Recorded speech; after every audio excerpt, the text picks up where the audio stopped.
I'm a theoretical physicist, and I like to say that I walk in the footsteps of giants like Albert Einstein and Niels Bohr. I'm not a philosopher. However, I am rather dazzled by the fact that many of the basic mysteries that we find in string theory and the theory of everything seem to be mirrored in the Zohar and in the Kabbalah. As a scholar, the most amazing thing of all is the degree to which modern astrophysics sounds like a Kabbalistic text.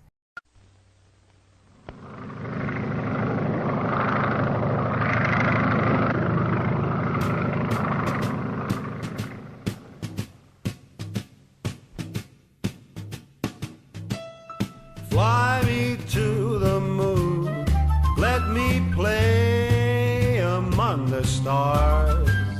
Let me see what spring is like on Jupiter and Mars.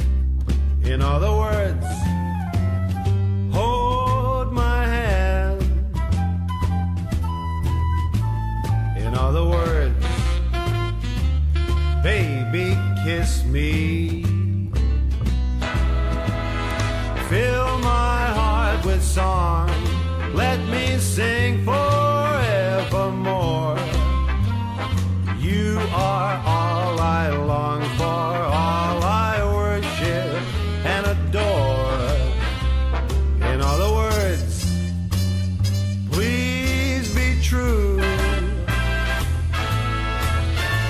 In other words, I love you.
This is Houston.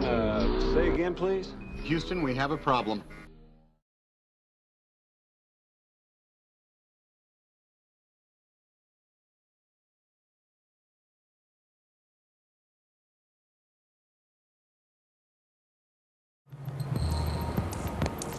A decade earlier, psychologist Stanley Milgram had also looked at how we respond to authority. In order to understand how people were induced to obey unjust regimes and participate in atrocities such as the Holocaust, he set up an experiment. Volunteers were told they were taking part in scientific research to improve memory. Would you open those and tell me which of you is which, please? Teacher. Where? Teacher. Separated by a screen, the teacher would ask the learner questions in a word game and administer an electric shock when the answer was incorrect. He was told to increase the voltage with each wrong answer. Cloud, horse, rock, house. Answer. Wrong. 150 volts. Answer, horse. Oh. Experiment, that's all. Get me out of here. Get me out of here, please. Continue, please. Go right on. I refuse to go on. Let me out. You refuse to go on? The experiment requires you continue, teacher. Please continue. Participants didn't know that the learner was really an actor and the so-called shocks harmless. You're going to get a shock. 180 volts. Oh. I can't stand the pain. Let me out of You here. can't stand it. I'm not going to kill that man there. I mean, who's going to take the responsibility if anything happens to that gentleman? I'm responsible for anything that happens here. Continue, please. All right, next one. Slow. Walk, dance, truck, music. Two-thirds of volunteers were prepared to administer a potentially fatal electric shock when encouraged to do so by what they perceived as a legitimate authority figure. In this case, a man in a white coat. What you've just seen was a man completely under the spell of science. In this case, false science. He was willing to hurt another individual purely because he felt there was somebody with a greater knowledge, a greater purpose, and he was just going along with that purpose. I think this is an extremely dangerous philosophy, and I think it applies to every facet of cosmology. I think it's a fiction. There is no such thing as out of space. You have been convinced of the absurd, just like the gentleman in the video you've just watched was convinced to hurt somebody for no reason.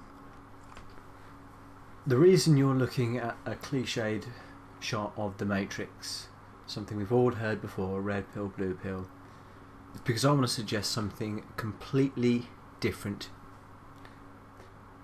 The blue pill represents the story ending. Well, a story is a fiction.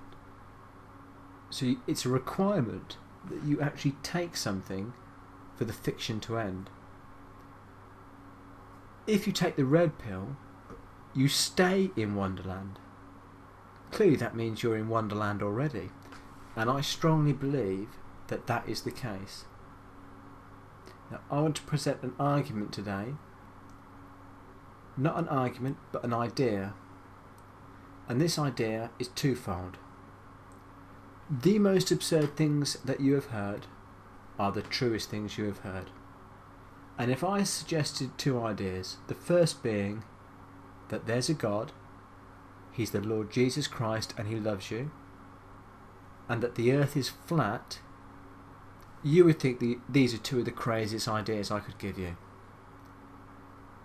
The fact remains, however, that in the past 3 years I have come to discover that both are absolutely true and it's entwined. So let me ask you a question. Can you see the sun? Because you shouldn't be able to see the sun, at least not in this way, according to the scientific model.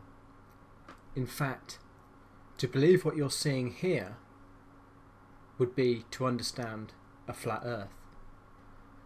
And to not believe your own eyes and to place your belief into scientific authority may well be a gamble that you will later regret. I think we have all been so indoctrinated we do not trust ourselves anymore, and this image and the following images and videos all demonstrate that we are on a flat earth. From the way our vision works to the physical properties of water being unable to curve, the proof is everywhere, and we are able to see it with our own eyes, but we have been trained not to trust them. What we have all learned from the earliest of ages that we were able is that what we are witnessing during a sunset is the sun disappearing from our perspective around the curvature of the earth, and the converse for sunrise, when in fact very little can be further from the truth. What we can see in this footage is the way the upper half of our perspective joins with the lower half of our perspective at the place we call the horizon. The only object large enough to be seen at the maximum range of our vision and move away from us is the sun. It will descend from the very top of the image to the convergence point of our vision and disappear lower half first, because the lower half of our perspective is physical matter, in this case water. So what we call the horizon is something we generate with our perspective and will therefore rise with altitude, as demonstrated with altimeters in aircraft. Now look at this image and imagine we are not spinning at 1,000 miles per hour away from the sun, but it's simply moving out of range. Imagine that at noon it was at the upper half of your perspective and it travelled away until it met the horizon. Now, if you are imagining it, you're doing it wrong. It is.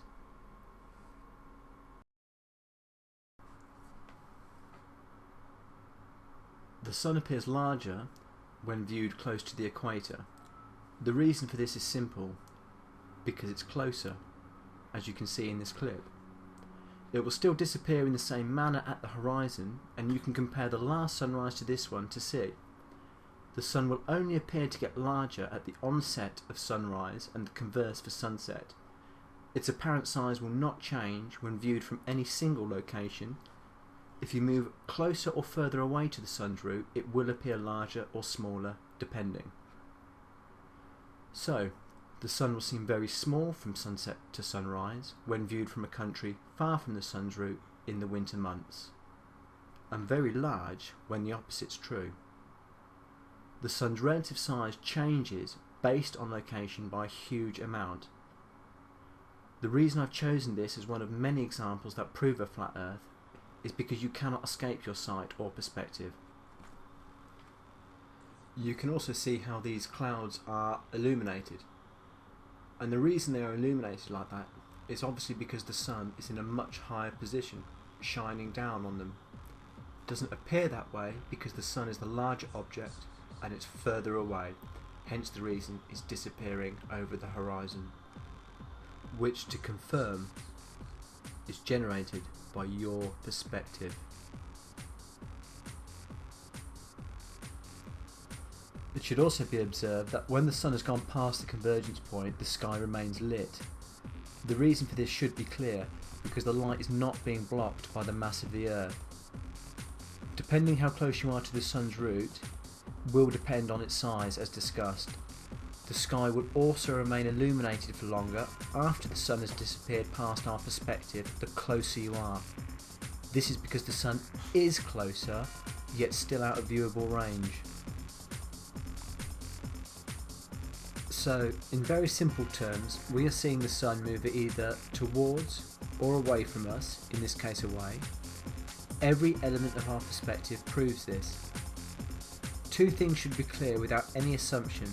We cannot see beyond a certain point, and the apparent size of the Sun increases with proximity, like everything else. Now, the Moon is a claimed 220,000 miles away. This is proved wrong by the fact we cannot see that far, and the relative size of the Sun, with increased proximity, makes every image or video attempting to demonstrate the contrary a lie.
What I'm going to show is where the idea the world was a globe originated, and how it must have been a preconceived idea to come to that conclusion, as it doesn't disprove a flat earth and is in fact entirely illogical and ill-conceived.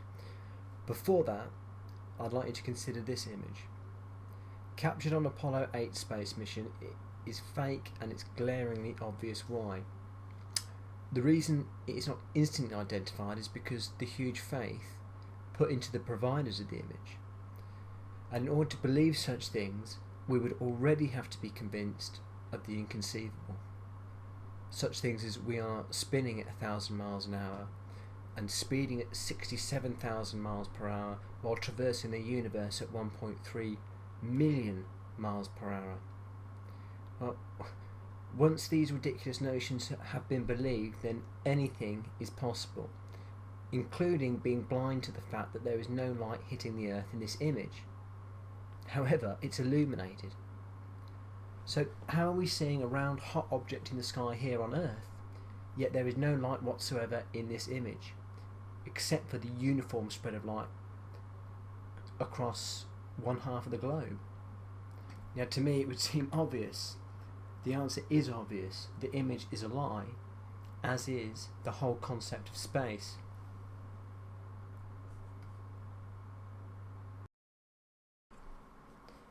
In this video series, I intend to show the progression of the lie and its increasing sophistication, yet at the same time desperation. There are so many ways to disprove the lie. I'm going to concentrate on what we should already know, what should already be obvious to us all, and I hope to highlight the fact that what we have believed is beyond absurd, and it's only possible because we have been indoctrinated and flooded with an increasing number of distractions, keeping us from having an open heart and the courage to look at the information independently.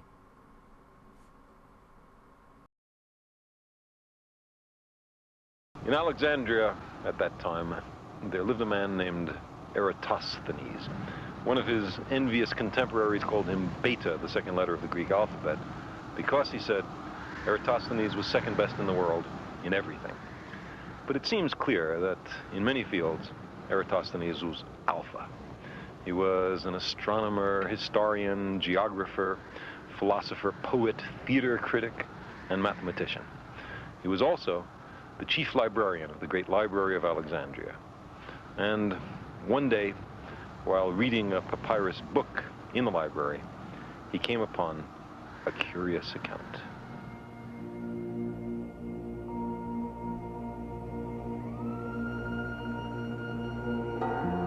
Far to the south, he read, at the frontier outpost of Syene, something notable could be seen on the longest day of the year.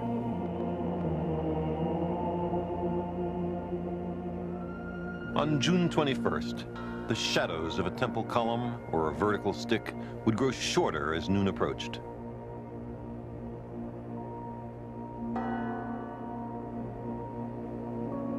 And as the hours crept towards midday, the sun's rays would slither down the sides of a deep well, which on other days would remain in shadow.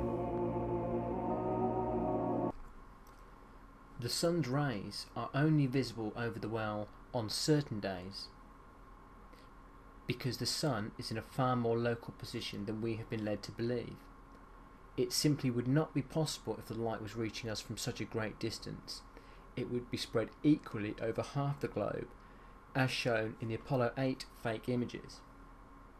The only reason the longest day is mentioned by Carl is because it's a reference to the summer solstice, which is a pagan holiday.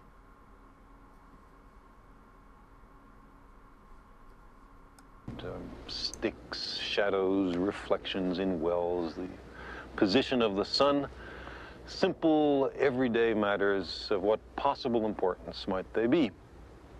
But Eratosthenes was a scientist, and his contemplation of these homely matters changed the world, in a way, made the world.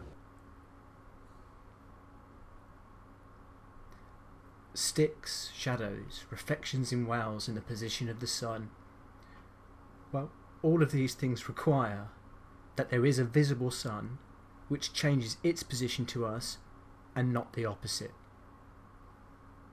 An overly skeptical person might have said that the report from Syene was in error, but it's an absolutely straightforward observation.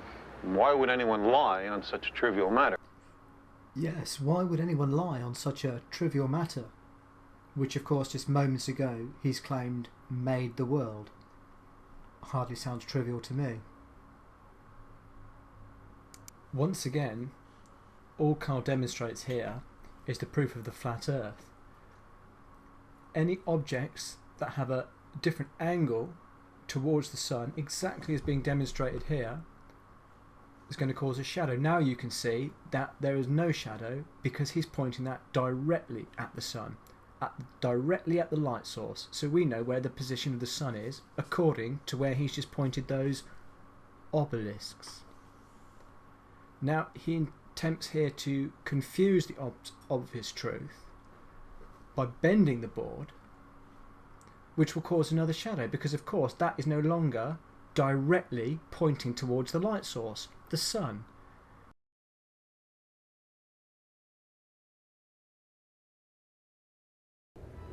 The only answer was that the surface of the Earth is curved. Not only that, but the greater the curvature, the bigger the difference in the lengths of the shadows. The sun is so far away that its rays are parallel when they reach the Earth. That its rays are parallel when they reach the Earth. That its rays are parallel when they reach the Earth. That its rays are parallel when they reach the Earth. That its rays are parallel when they reach the Earth. So, to put it as simply as I can, it's the angle of the sun's light hitting an object that causes a shadow, and is the reason there is no shadow when the sun is directly overhead. It is not the curvature of the Earth causing this effect. All other conclusions must be drawn through imagination, for example pretending that you can only see parallel rays of light, enormous assumptions about the distance light can travel, and of course how far we can see. It should be obvious that if the sun is directly overhead at one location, causing no shadow, then 800 kilometers away it will be shining onto an object from an angle, causing a shadow. This does not prove a globe Earth and is simply a mathematical calculation that has been arrived at due to a presupposed idea. Something like a 50th of the full circumference of the Earth, 360 degrees. Eratosthenes knew the distance between Alexandria and Syene. He knew it was 800 kilometers. Why? Because he hired a man to pace out the entire distance so that he could perform the calculation I'm talking about. Now, 800 kilometers times 50 is 40,000 kilometers. So that must be the circumference of the Earth. That's how far it is to go once around the Earth. That's the right answer. Eratosthenes' only tools were sticks, eyes, feet, and brains, plus a zest for experiment. With those tools, he correctly deduced the circumference of the Earth to high precision, with an error of only a few percent. Yes, they nailed the circumference of the Earth to a fairly accurate percent, based on the fact that some chap walked 800 kilometres, counted the paces, and has relayed that information. He could have definitely saved himself a significant amount of time and effort by simply reasoning through that because a shadow will be cast by the angle of the sun and none when it's directly above, because the sun is in viewable range and its rays are not parallel, that the experiment is in vain.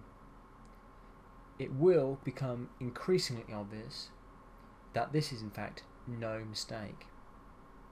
Now, a quick calculation shows me that 800 kilometers is about 500 miles. So whoever did this walk has more chance of being in the proclaimers than being correct.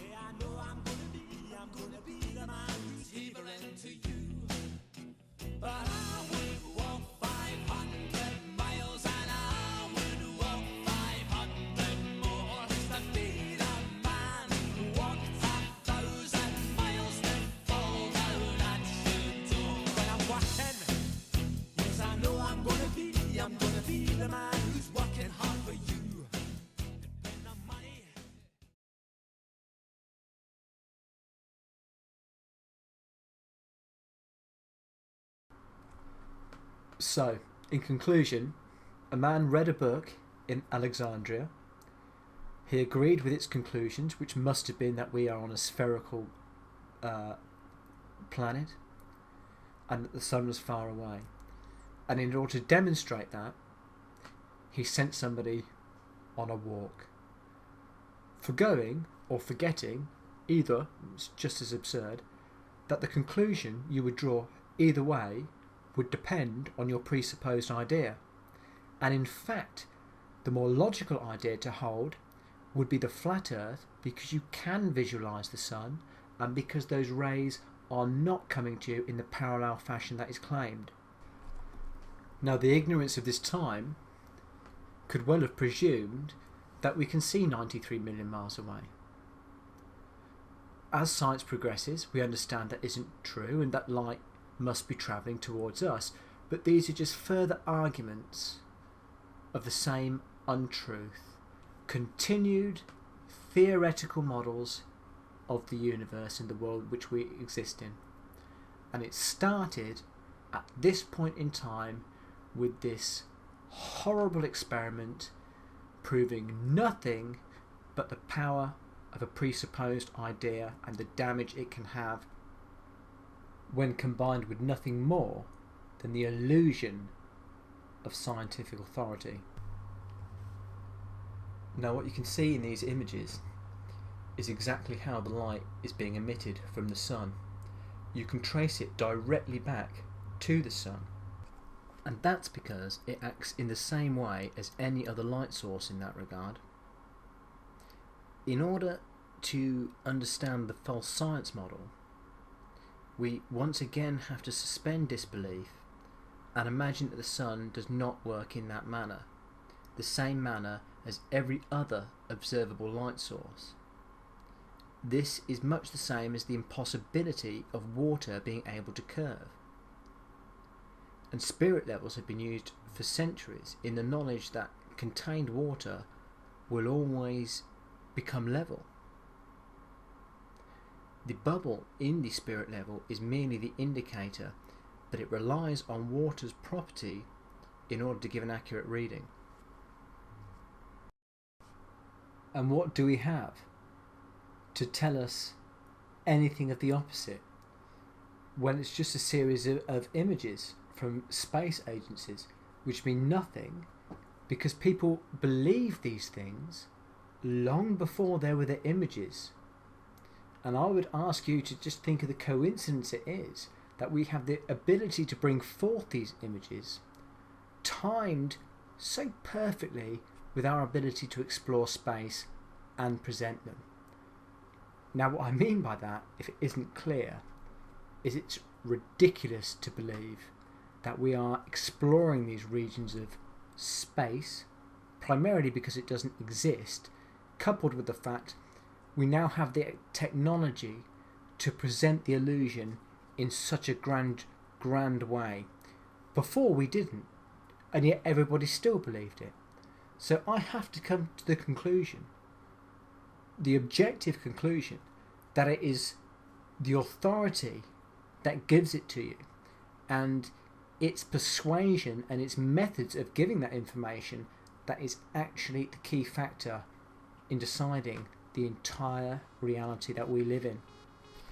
What you can see in the following clips is the progression of the propaganda. The lie has been perpetrated since the Antarctica Treaty System, and by all parties involved, whether they've known it or not.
First off, let me ask you, why do you think that Truman has never come close to discovering the true nature of his world until now? We accept the reality of the world with which we're presented. It's as simple as that.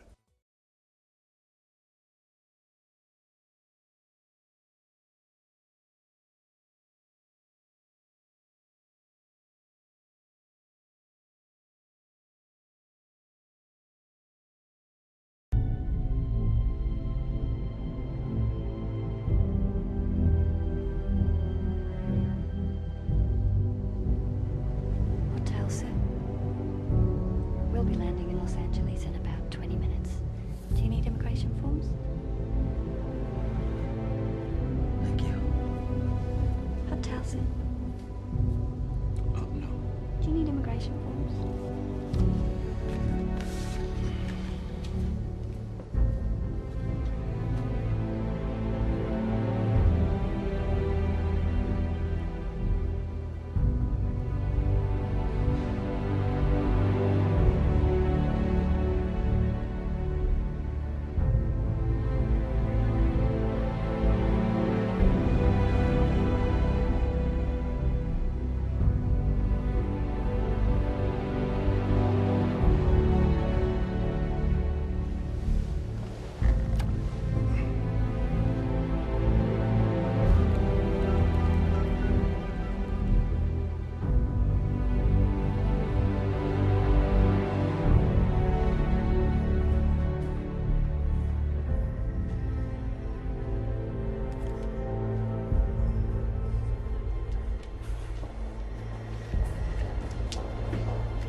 Welcome home, Mr. Cobb.